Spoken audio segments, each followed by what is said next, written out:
On les voit de temps en temps, notamment ici dans Stade 2, et on les trouve extrêmement agiles, en disant mais comment ils arrivent à faire autant de choses? C'est certainement le handisport le plus difficile. Et il y aura une compétition handisport de tennis en fauteuil pendant Roland-Garros. Ce sera sur la deuxième semaine de cette quinzaine des internationaux de France. Alors, ça s'adresse à toutes les personnes qui ne peuvent pas se servir de leurs jambes et qui se déplacent donc en fauteuil.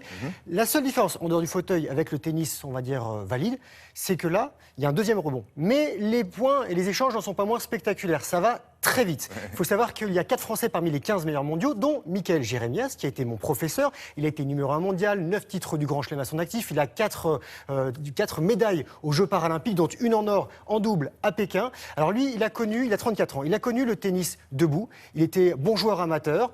Il a eu un accident de ski. Il se retrouve paraplégique. Il a travaillé, il s'est reconstruit.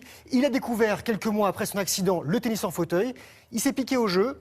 Et à force de travailler, parce qu'il a beaucoup de talent, un bel entourage et une force de caractère, il est devenu tennisman professionnel 4 ans après. Ah bon? Oui, il est tennisman professionnel. C'était même un des premiers à vivre de son sport. Pourquoi il y a suffisamment de compétitions de tennis en fauteuil pour qu'il puisse gagner sa vie? Exactement. Il y en a à travers la planète entière. Là, en ce moment, il est en train de se balader. Je crois qu'il est du côté du Japon. Il sera à Roland-Garros. Il y aura l'Open de France. Ils sont peu nombreux à vraiment en vivre. Lui, il en vit. Il s'entraîne très régulièrement à l'INSEP, c'est notre fabrique de champions, au Bois de Vincennes à Paris. Il m'avait donné rendez-vous là-bas. Il m'a proposé de monter, d'être dans un fauteuil et de tenter de jouer sans se coincer les doigts dans les rayons parce que la raquette et le fauteuil, c'est hyper compliqué. C'est vraiment très difficile.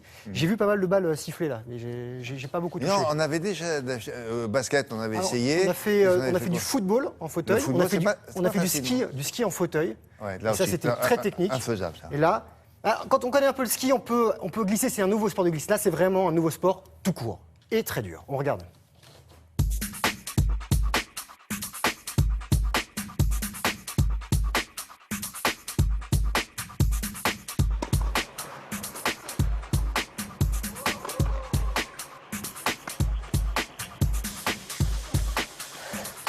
Là, il m'a fait courir. On va voir s'il me fait autant rouler.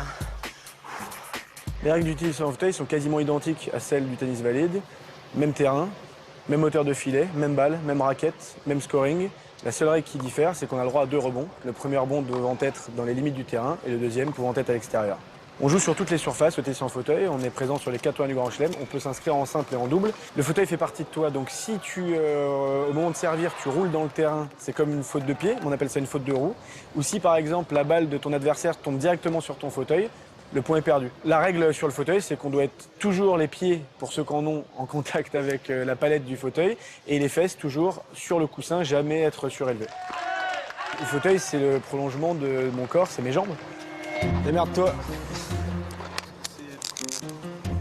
Les fauteuils de tennis, c'est des fauteuils sur mesure. C'est des roues inclinées pour pivoter plus rapidement, être plus stable. Tu pousses jusqu'au bout, voilà, comme ça tu t'économises et tu vas plus vite. Il y a une petite roue à l'arrière, on appelle ça une roue anti-bascule, parce que quand vous servez, vous basculez un peu en arrière et vous risqueriez de tomber. Maintenant, on va faire la même chose avec la raquette dans la main. Donc tu prends ta raquette, comme tout à l'heure. Tu viens mettre le manche de raquette sous la main courante. Voilà, ça c'est la position. Tu pousses, là tu arrives au bout, tu lâches, tu reviens, tu repars, tu reviens, tu repars, voilà. Voilà, là c'est bon. L'apprentissage est compliqué, c'est que quand vous poussez un fauteuil, déjà il faut apprendre à le faire. Les gens ont tendance à pousser d'un bras, puis d'un autre. Ensuite, il faut garder la raquette dans la main.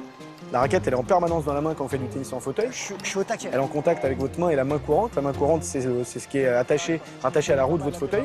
Donc ça, c'est compliqué. Et quand il y a une balle qui est devant vous, vous rentrez dans le terrain en faisant quelques pas. Quand la balle est sur vous, vous faites quelques pas d'ajustement, vous reculez, vous faites des pas chassés. Tout ça n'existe plus. Vous êtes toujours en pivot, en mouvement.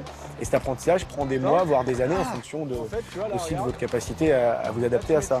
Le tennis en fauteuil statique.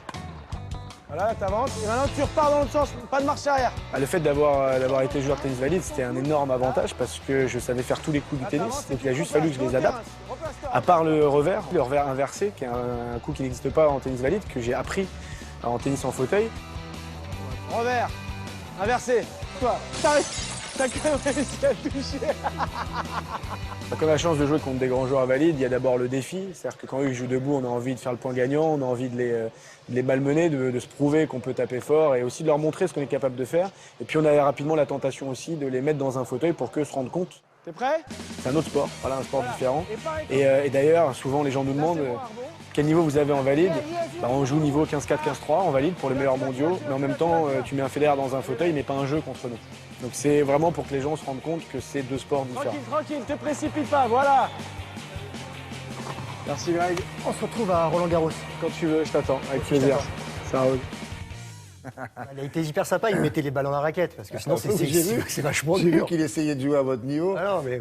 Le plus dur, évidemment, c'est de manipuler l'engin. Le fauteuil, normalement, on n'est pas censé se retourner, il faut reculer, il faut avoir une vraie dextérité avec ce fauteuil. C'est comme il dit, c'est la continuité de ses jambes.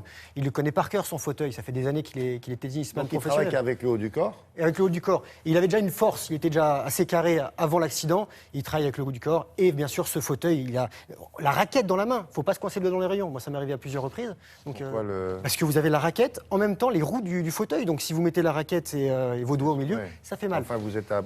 Ouais, on est en dehors des...